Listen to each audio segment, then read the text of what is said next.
Asal-usul Danau Batur, cerita rakyat dari Bali. Jangan lupa di like dan subscribe. Pada zaman dahulu hiduplah sepasang suami istri yang kaya raya. Sayangnya pasangan suami istri ini belum dikaruniai anak. Namun, mereka tidak putus asa. Sepanjang hari, mereka berdoa agar segera diberikan anak. Tuhan kemudian mengabulkan doa mereka. Tidak lama berselang, pasangan suami istri tersebut dikaruniai seorang bayi laki-laki yang sehat dan kuat. Kebo Elwa, itulah nama yang kemudian diberikan oleh orang tuanya. Meskipun masih kecil, Kebo Iwa memiliki nafsu makan yang sangat kuat. Sekali makan, Kebo Iwa bisa menghabiskan jatah makan untuk 10 orang. Seiring berjalannya waktu, serta jatah makannya yang sangat banyak, membuat Kebo Iwa cepat tumbuh menjadi manusia dewasa. Ketika telah menjadi dewasa, jatah makan Kebo Iwa semakin menjadi-jadi. Sekali makan, Kebo Elwa bisa menghabiskan jatah untuk 100 orang. Lama-kelamaan persediaan padi di lumbung milik orang tua Kebo Iwa mulai menipis. Bagaimana ini Pak, persediaan padi kita semakin menipis. Sedangkan setiap hari, jatah makan Kebo Iwa semakin banyak. Entahlah Bu, apalagi sekarang ini desa kita sedang dilanda kekeringan. Kebo Elwa sendiri adalah seorang yang mudah marah, terutama jika jatah makannya tidak mencukupi. Jika sudah marah, Kebo Iwa akan marah dan merusak apa saja yang ditemuinya. Bahkan, rumah-rumah penduduk juga dirusakinya. Para penduduk desa sangat ketakutan terhadap Kebo Elwa, apalagi ketika dia sedang marah, karena jatah makannya kurang. Meskipun suka marah-marah, karena jatah makannya kurang, Kebo Iwa sebenarnya juga bisa berbuat baik, membantu warga desa kampungnya. Kebo Elwa juga bersedia melakukan berbagai pekerjaan berat, seperti membangun sumur. Kebo Iwa juga membantu pengairan di desanya.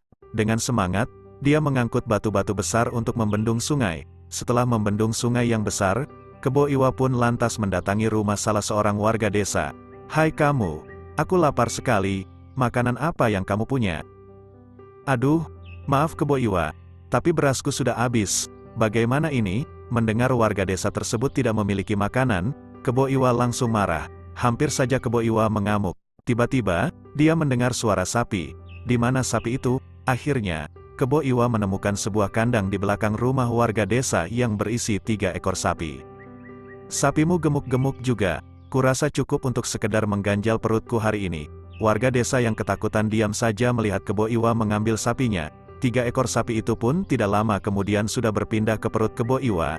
"Nah, kalau perutku kenyang kan semuanya jadi beres."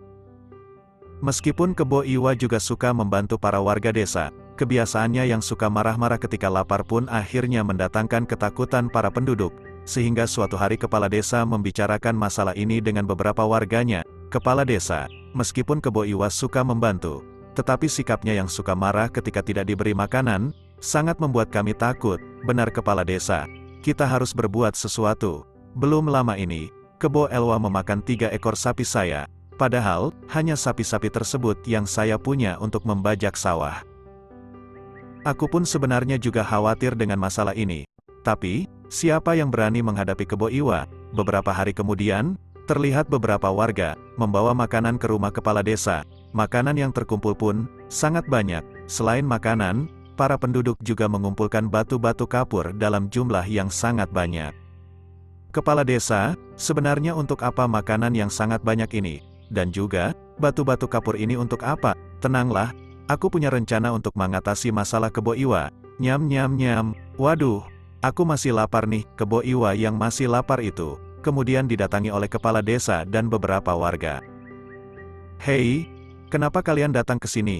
Apa kalian punya makanan? Aku masih lapar. Itulah tujuan kami ke sini.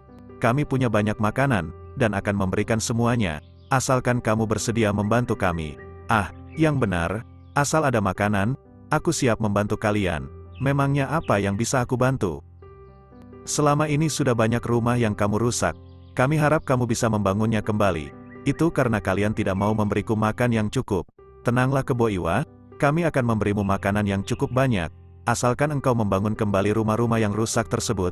"Baiklah, asalkan ada makanan, semuanya beres. Dan ada satu lagi, selama ini desa kita kekeringan, sehingga banyak yang gagal panen. Akibatnya, kami tidak bisa memberikan makanan yang cukup untukmu. Terus, aku harus bagaimana? Di dalam tanah, masih banyak air. Kamu bisa membuat waduk dengan menggali tanah yang dalam. Dengan adanya waduk, maka sawah-sawah tidak akan kekeringan, sehingga kami bisa memberikan makanan yang cukup untukmu. Tenanglah, selama ada makanan yang banyak, Kebo Iwa siap membantu pembangunan di desa ini. Tidak menunggu lama, Kebo Elwa segera memperbaiki rumah-rumah yang rusak akibat perbuatannya sendiri. Rumah-rumah sudah selesai aku perbaiki. Sekarang, mana makanannya? Sabar dulu, jangan lupa buat waduk di sana. Dengan kekuatanmu, tidak membutuhkan waktu lama untuk membuatnya. Iya, baiklah tidak masalah. Hei kepala desa, untuk apa batu kapur sebanyak ini? Kami warga kampung ingin membuatkan sebuah rumah besar untukmu. Tentunya membutuhkan banyak batu kapur kan? Wah, sungguh kebaikan kalian membuatku terharu. Iming-iming makanan banyak dan rumah besar membuat Kebo Iwa bekerja dengan semangat. Tanah lapang tersebut segera digali oleh Kebo Iwa dengan menggunakan kedua tangannya yang kuat. Tak lama kemudian, air mulai keluar dari lubang yang dibuat oleh Kebo Iwa. Hai kepala desa, lihat airnya sudah keluar. Air yang keluar masih sedikit, sawah yang kekeringan sangat luas. Kamu harus menggali lebih dalam lagi. Baiklah kalau begitu. Kebo Elwa bekerja sangat giat sampai malam hingga keesokan paginya. Lubang yang dibuatnya sangat besar, dan air keluar dengan melimpah. Bahkan tanah galian sampai menggunung di sebelah lubang yang dibuat oleh Kebo Elwa. Sementara itu, para warga desa mendatangi Kebo Iwa sambil membawa makanan yang sangat banyak. Hai Kebo Iwa, istirahatlah dulu. Ini makanan yang kami janjikan untukmu. Daripada kamu capek-capek naik ke atas, kami lemparkan saja makanan ini ke bawah sana. Nah, begitu dong, mana? Kebo Elwa pun makan dengan sangat lahap, hingga semua makanan habis. Karena kekenyangan, Kebo Iwa pun akhirnya mengantuk, dan tertidur di dalam lubang besar yang penuh air itu. Kebo Iwa yang tidur sangat nyenyak itu, tidak menyadari bahwa tubuhnya perlahan-lahan tenggelam ke dalam air. Cepat, lemparkan batu kapur itu ke dalam lubang semuanya. Jangan ada yang tersisa. Kepala desa dan warga desa bahu-membahu melemparkan batu kapur ke dalam lubang tempat Kebo Iwa tertidur. Tidak lama kemudian lubang galian yang dibuat Kebo Elwa tertutup batu sedangkan air terus saja masih keluar. Lantas, bagaimana nasib Kebo Iwa? Kebo Iwa pun terbangun dan menyadari dirinya tenggelam. Dia berusaha bangun dan keluar dari lubang, namun terlambat. Batu-batu kapur yang sangat besar dan banyak telah menimpanya. Tidak lama kemudian, Kebo Iwa pun mati tenggelam di dalam lubang yang digalinya sendiri. Lubang yang dibuat Kebo Iwa terus-menerus mengeluarkan air yang sangat banyak. Akibatnya, lubang tersebut perlahan-lahan berubah menjadi danau, sedangkan galian tanah yang menumpuk tinggi berubah menjadi sebuah gunung di pinggir danau tersebut. Di kemudian hari, danau tersebut dikenal dengan nama Danau Batur, sedangkan gundukan tanah yang berubah menjadi gunung tersebut, dikenal dengan nama Gunung Batur. Terima kasih sudah menonton, semoga terhibur, sampai jumpa lagi.